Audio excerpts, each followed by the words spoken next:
में चिटफंड धोखाधड़ी और जान से मारने की धमकी का एक गंभीर मामला सामने आया। विजय दीवान और उनकी पत्नी श्रीमती पूजान, जो नारायण बाग मामा भांजे की दरगाह के सामने इंदौर के निवासी हैं, ने कलेक्टर आशीष सिंह के सामने न्याय की गुहार लगाई। विजय दीवान ने मीडिया से बात करते हुए बताया कि मार्च 2024 में नरेश पीपले पिता टेकचंद पीपले, निवासी 12, जगजीवन राम मोहल्ला, रानीपुरा, उनके पास आए। नरेश उनके ही समाज के व्यक्ति होने के कारण वे उन्हें पहले से जानते थे और उन पर विश्वास करते थे।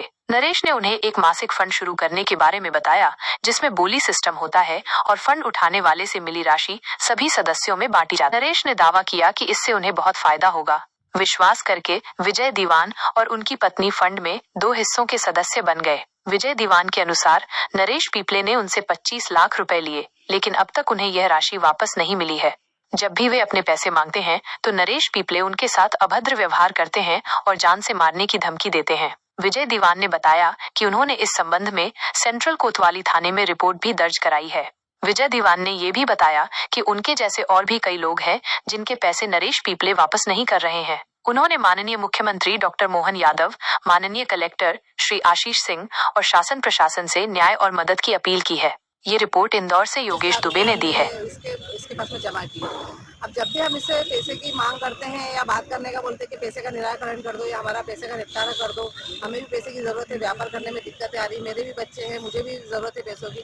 तो पहले तो मना करता रहा और अब तो इसने ऐसा कर दिया कि मेरे साथ में मारपीट भी की, जिसकी FIR मैंने सेंट्रल थाना कोतवाली में की हुई है। उसके बावजूद इस पर कोई एक्शन नहीं हो रहा है, कोई कार्रवाई नहीं हो रही है। इसके ऊपर कई कौन लोगों ने मारपीट की आपके साथ? यही नरेश पीपले ने ही मेरे साथ में मारपीट की। इसका फुटेज वीडियो मैंने पूरा उपलब्ध करवाया था थाना सेंटर को। कौन है नरेश पीपले? वहीं पर रानीपुरा के रहवासी हैं। इसकी कशिश ज्वेलर्स के नाम से फर्म है, वहाँ पर ये ज्वेलरी की दुकान और चूड़ी की दुकान चलाता है। आपका नाम? मेरा नाम पूजा दीवान, पति विजय दीवान, रहवासी रानीपुरा। ये चिट फंड का मामला है। नरेश पीपले नामक व्यक्ति है जिसने रानीपुरा में हम सब व्यापारियों को फंड के लिए प्रलोभन दिया था कि मैं पैसा इसमें सबको बढ़ा करके दूंगा, और सभी व्यापारियों ने इसका सहयोग किया और सभी व्यापारियों ने इसके साथ में फंड में सम्मिलित होकर के और फंड लगाए। इसने सभी का पैसा एकत्रित किया और किसी को पैसा नहीं दे रहा है। किसी के 40 लाख है, किसी के 50 लाख, किसी के, मैंने खुद ने 25 लाख रुपए दिए हैं इसको। और जबकि मेरे पास में पैसा देने को नहीं हो पा रहा था तो इसने सुरेश सूर्यवंशी नाम के व्यक्ति से मुझे 2 लाख रुपए 10% पे उधार दिलवाए, और जिसका मैं अभी भी ब्याज दे रहा हूँ। और उसके मेरे पास में उसके 2 चेक हैं, जो हमेशा वो कहता है कि चेक मैं नरेश पीपले को दे दूंगा जो तुम्हारा मिसयूज़ करेगा। तो मुझे प्रशासन से आज मैंने कलेक्टर साहब को भी आवेदन दिया है और कहा है कि प्रशासन इसका न्याय करे, और कलेक्टर साहब को यही बताया, कलेक्टर साहब से गुहार लगाई है कि भाई मेरा जल्द से जल्द इसकी सुनवाई हो। और भैया भी आए हैं, भैया ने भी आज आवेदन दिया है। इनके भी 40 लाख रुपए हैं, ये परिवार के हैं। उनके परिवार के होने के बावजूद। अच्छा, आप ये बताइए उनसे परिचय कैसे हुआ था, किस माध्यम से परिचय हुआ था? मार्केट में वहाँ भी रहते हैं और हम भी मार्केट में ही रहते हैं। हमारा निवास भी वहीं है, उनका भी निवास वहीं है। हम व्यापारियों के जरिए जुड़े थे। व्यापारियों ने कहा कि भैया नरेश भैया फंड लगाते हैं, हम लोगों ने भी सहयोग किया तो आप भी करिए। और यहाँ मेरे घर भी आए, घर पर आकर के बैठे, मेरे पास में उसका फुटेज वीडियो भी है।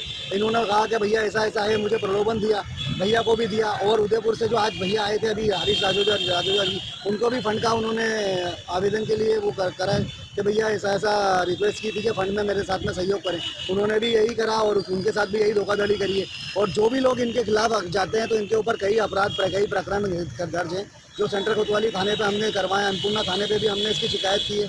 तो शिकायत करने के बावजूद ये लोगों को चाकू मारते हैं और अपराधी रिकॉर्ड भी है, अपराधी बहुत सारे हैं। सभी परिवार के आप देखें, मैंने इसमें सभी रिकॉर्ड लगाए हैं और कलेक्टर साहब से गुहार की है कि जल्द से जल्द सुनवाई की जाए, इनकी संपत्ति की जांच करी जाए। लोकायुक्त से मैंने कलेक्टर साहब से यह कहा है कि इन्होंने पिछले 10 से 15 साल में ऐसा क्या किया कि 200 से 300 400 करोड़ के मालिक हो गए हैं। इनके पास में इतना सोना है कि 3 से 4 किलो आज की तारीख में इनका सोना बच्चे सब पहन के घूमते हैं। इनके सोने की जाँच की जाए, इनकी प्रॉपर्टी की जाँच की जाए कि इन्होंने कैसे इतनी जल्द 10 से 15 साल में ऐसा क्या किया कि 300 से 400 करोड़ की संपत्ति।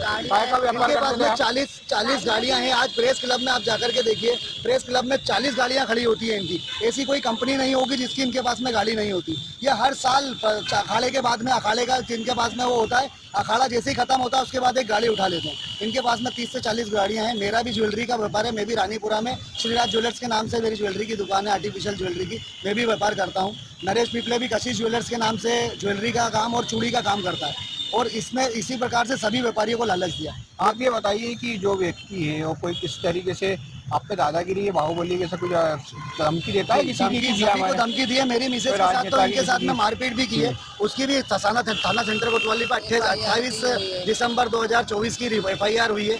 FIR का भी चल रहा है। मेरे रिपोर्ट होने के बाद में अगले दिन सुनवाई नहीं हुई आपकी? उसकी सुनवाई अभी तक नहीं हुई। इनकी माँ ब्लाउज फाड़ कर चली गई थी अगले दिन, मतलब 18 तारीख को मेरी मिसेस की रिपोर्ट हुई है, तो 19 तारीख को इन्होंने जाकर के झूठी रिपोर्ट लिखवाई कि विजय दीवान ने मेरी माँ का ब्लाउज फाड़ दिया, और उसमें नरेश पिपले की और निशा पिपले दोनों की गवाही है। और वहाँ मेडिकल कराने भी नहीं गई, बोले मुझे मेडिकल नहीं कराना, बोले मैं स्वेच्छा से मेडिकल नहीं कराना चाहती हूँ। इस प्रकार से झूठा मुझे उसमें केस में फंसाया और मेरे नाम की झूठी की रिपोर्ट लिखाई। एक व्यापारी और भी था जिसके खिलाफ इसकी मिसेस कपड़े फाड़ के गई थी। ये इस प्रकार से कृत्य कर रहे हैं ताकि हमें पैसा नहीं देना पड़े और कोई व्यापारी इनके खिलाफ ना जाए। आपका परिचय बता दीजिए। मैं श्रीराज ज्वेलर से विजय दीवान, रानीपुरा, इंदौर। मैं अभी मेरे हस्बैंड के हाथ में फिर से फ़ोन आया कि आपके नाम का एक आवेदन आया है। जब भी हम कोई कार्रवाई करते हैं इसके खिलाफ तो ये मतलब अपना जेल जरिया लगा के और प्रशासन को गुमराह करके झूठे आरोप लगाता है। हाँ, झूठे आरोप लगाता है और कार्रवाई को रोक देता है। और मेरे पति के ऊपर भी इसने बेफिजूल के इल्जाम लगाए हैं और उनको क्राइम ब्रांच में कहीं कहीं पे पैसे जमा करके और उनके ऊपर नेतागिरी का सपोर्ट वगैरह सब करके उनके ऊपर झूठे इल्जाम लगा के उनको फंसाने की पूरी कोशिश कर रहा है, जिसमें उनका कोई फॉल्ट नहीं है, किसी चीज़ को लेके भी गलत नहीं है। हमारे पूरी मेहनत के पैसे मिल गए हैं, सारी चैटिंग है, सब कुछ है, उनके ऊपर हर चीज़ से दबाव बना रहे किसी तरह से। ब्लैकमेलिंग भी करता है क्या आपको? सब चीज़ से कर रहा है तरीके से। हमारे पास भी फोन आया कि आपके पीछे कलेक्टर से एक ही गुहार कर रहे हैं कि हमारा लोकायुक्त से हमको पूरा आपका नाम बता दीजिए। आशा बढ़के, अरुण बढ़के की भाई।